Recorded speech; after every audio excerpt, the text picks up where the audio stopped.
ভারতীয়রা যখন টিভির পর্দা বন্ধ করে দিয়েছিল, ঠিক সেই সময় আবার নতুন করে টিভি চালাতে বাধ্য করেন নীতিশ কুমার রেড্ডি। আজকের ভিডিওতে থাকছে কে এই নীতিশ কুমার রেড্ডি। জানতে হলে ভিডিওটি শেষ পর্যন্ত দেখতে থাকুন। ভারতীয় ক্রিকেটে নতুন তারকার জন্ম দিয়েছে মেলবোর্ন, নাম নীতিশ কুমার রেড্ডি। ইন্ডিয়া ভার্সেস অস্ট্রেলিয়ার চলতি সিরিজে ভারতের অন্যতম সফল ক্রিকেটার। ভারতীয়দের নজর কেড়েছেন ব্যাটে বলে।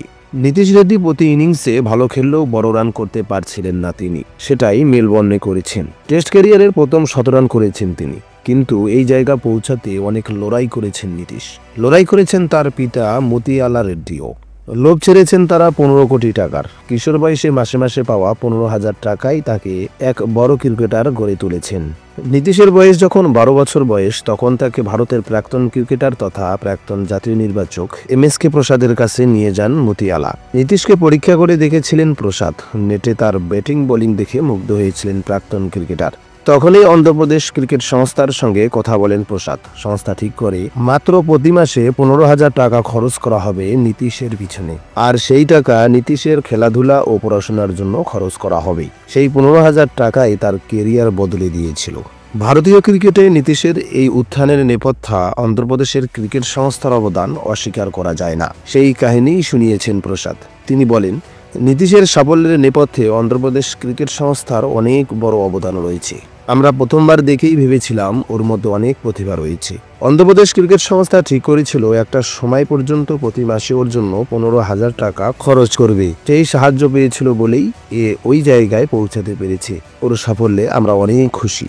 নীতিশ যে সাহায্য পেয়েছেন তা কাজে লাগিয়েছেন আর পরিশ্রমও করেছেন। সেই পরিশ্রম কাজ থেকে দেখেছিলেন প্রসাদ। প্রসাদ বলেন, নীতিশ কোনোদিনও ফাঁকি দেননি, প্রতিদিন কঠিন পরিশ্রম করত। ওর একটাই স্বপ্ন ছিল, ভারতীয় দলে খেলতে হবে। সে নীরবে নিজের কাজটা করে দিয়েছে। ও ক্রিকেটকে ভালোবাসে, সেই ভালোবাসা ওকে সম্মান এনে দিয়েছে। ওর পরিবার যে ত্যাগ করেছে, সেই ত্যাগের সাফল্য ও এনে দিয়েছে। এবার তাহলে প্রশ্ন হলো, তাহলে কি অবশেষে পেসার অলরাউন্ডার পেল ভারত? নীতিশের সেই যোগ্যতা থাকলেও এখনও তাকে নিয়ে ভবিষ্যৎবাণী করতে চান না প্রসাদ। IPL-এ গতবারে ভালো খেলায় এবার তাকে নিতে আগ্রহী দেখিয়েছিলেন অনেক দল, কিন্তু শেষ পর্যন্ত ৬ কোটি টাকায় ধরে রাখেন সানরাইজার্স হায়দ্রাবাদ। অথচ ছোটবেলায় ক্রিকেটার নন, অভিনেতা হতে চেয়েছিলেন নীতিশ। কিন্তু নীতিশের পিতা চাইতেন পুত্র হোক ক্রিকেটার। সেই পিতার দেখানো পথে হেঁটেই ভারতীয় টেস্ট দলের একাদশে জায়গা করে নেন নীতিশ। ভারতীয় ক্রিকেট বোর্ডের BCCI ওয়েবসাইটের এক সাক্ষাৎকারে তরুণ ক্রিকেটার বলেন, সত্যি বলতে ছোটবেলায় ক্রিকেট খুব একটা ভালো লাগতো না। আমার ভবিষ্যতের কথা চিন্তা করে বাবা সরকারি চাকরি ছেড়ে দিয়েছিলেন।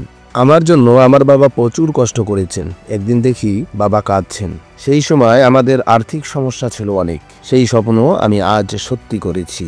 মাত্র ৬ বছর বয়সে ক্রিকেট শেখা শুরু করে ২১ বছরের অলরাউন্ডার।